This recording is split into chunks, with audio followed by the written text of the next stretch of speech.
8 defeitos que te afastam de Deus. Você sabe quem é o responsável por impedi-lo de viver perto de Deus e alcançar o que Ele planeja para a sua vida? É você mesmo.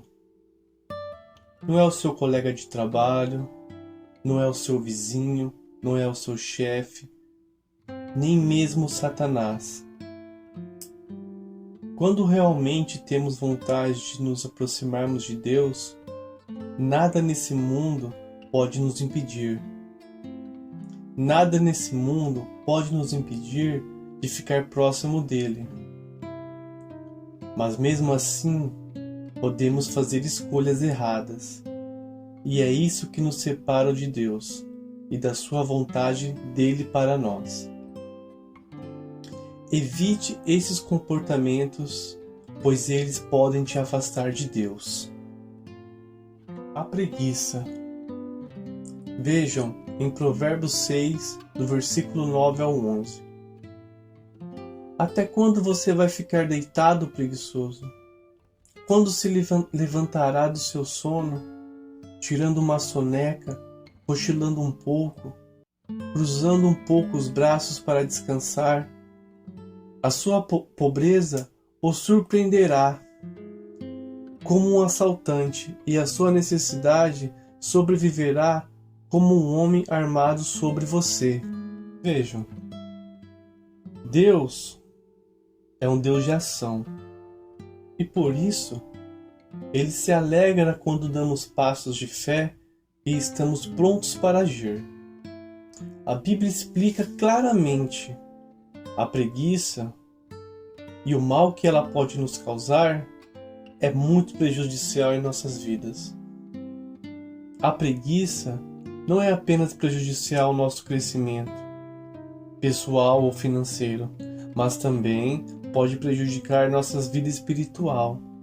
Por exemplo, a preguiça pode nos impedir de orar e ler a Bíblia, fazendo com que fiquemos espiritualmente frios, o que significa nos afastarmos cada vez mais de Deus.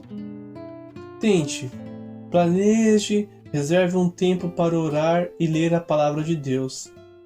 É muito sábio querer começar a orar e ler a Bíblia por pelo menos 1 hora por dia. Mas comece com 10 minutos, 10 minutinhos por dia e vá progredindo.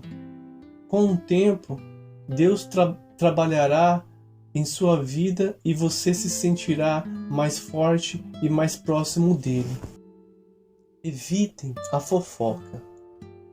Vejam em Timóteo 2, versículo 16.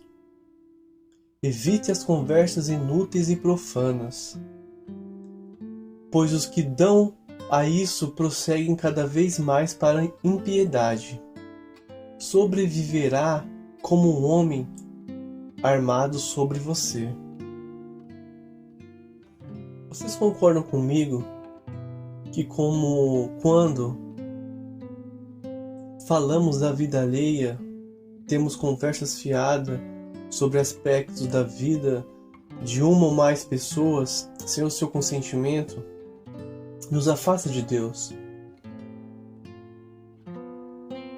Pode-se contar um segredo de alguém ou até inventar histórias sobre outras pessoas.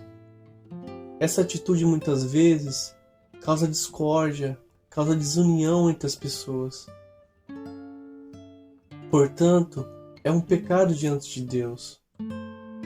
Por essa razão, a Bíblia nos adverte para não fofocar, evitar pessoas com essa mesma atitude, se afastar de pessoas que têm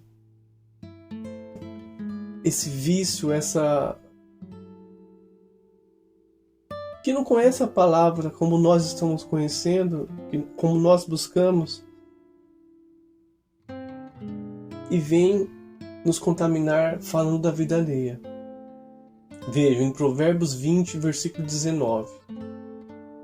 Quem vive contando casos não guarda segredo, por isso evite quem fala demais. Mesmo que uma pessoa cometa um erro, mesmo que ela peque, que ela erre, não devemos fazer comentários sobre essa pessoa pelas costas.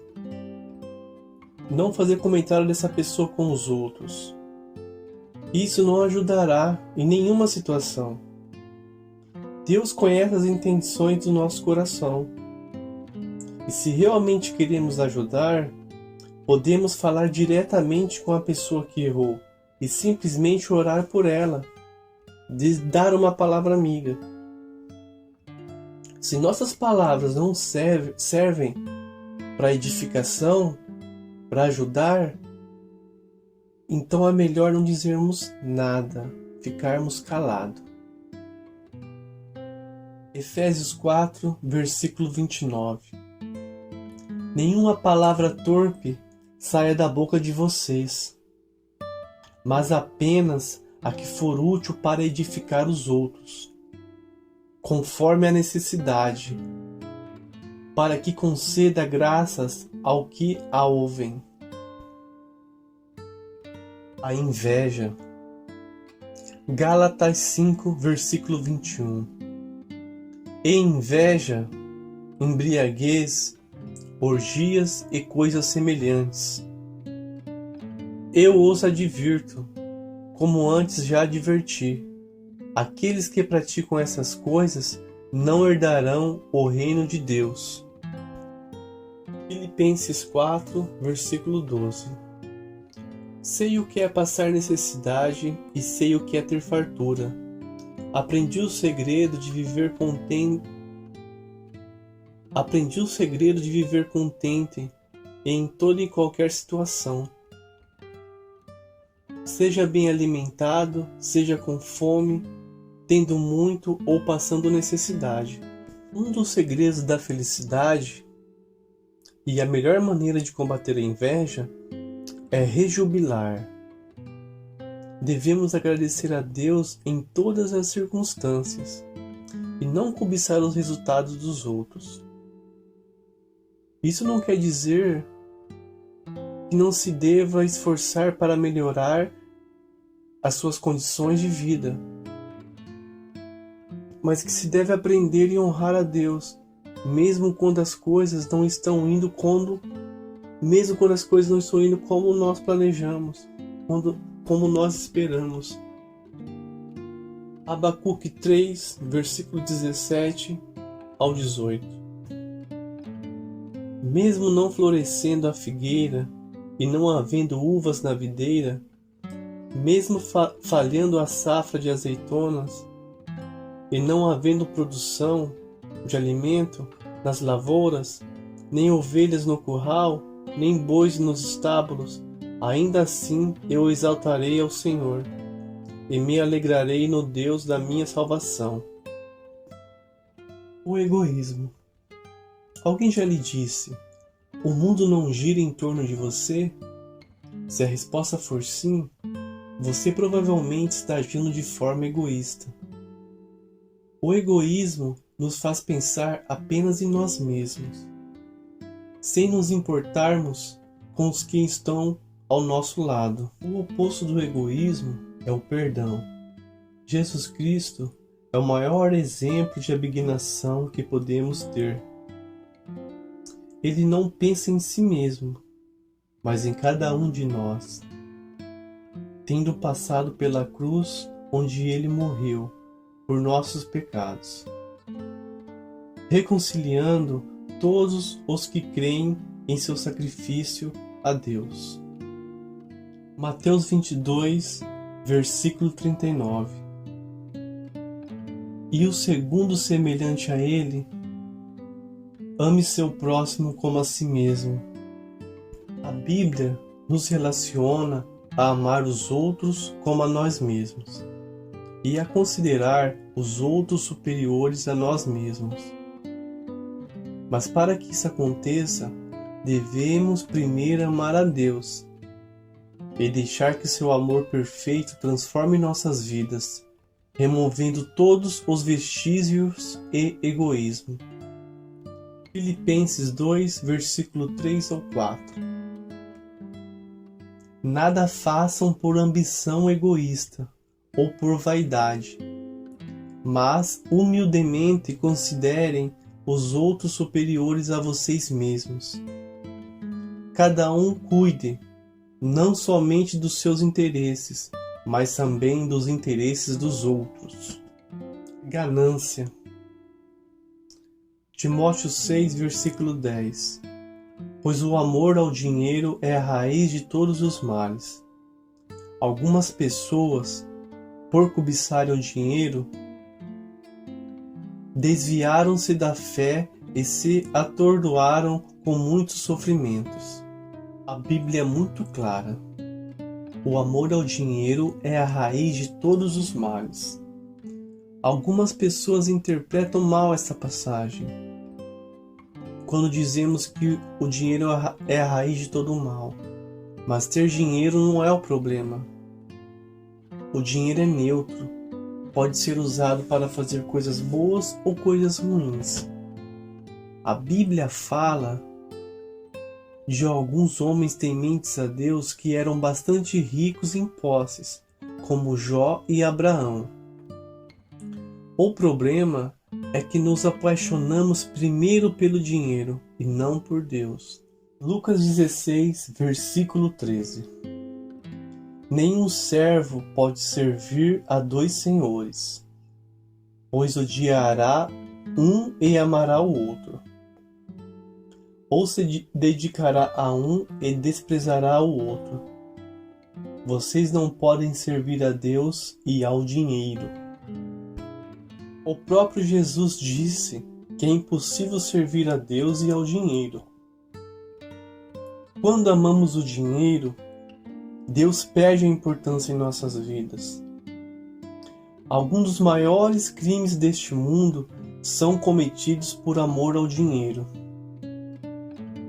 Ame a Deus acima de tudo e não deixe que o dinheiro governe sua vida e suas emoções.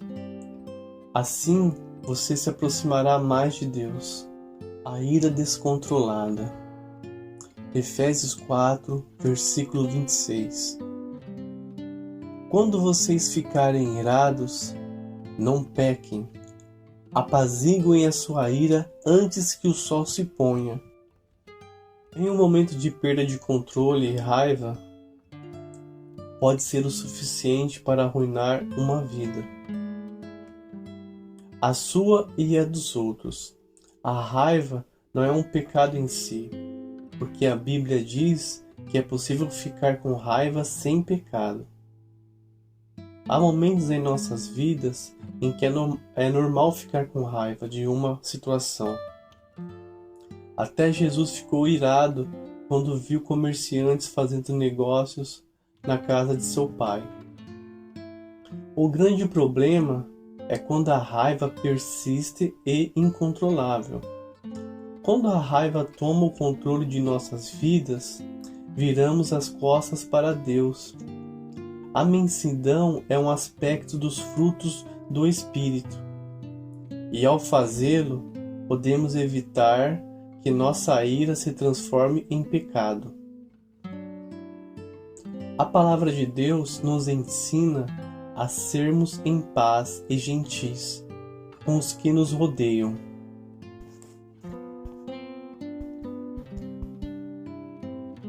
Tito 3, versículo 2.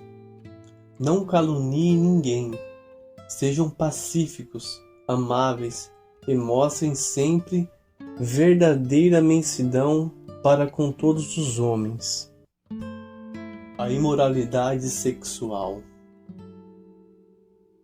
Nossos corpos são templos do Espírito Santo, e quando nos envolvemos em qualquer forma de imoralidade sexual, pecamos nos nossos próprios corpos, contaminando a habitação do Espírito Santo e causando separação de Deus.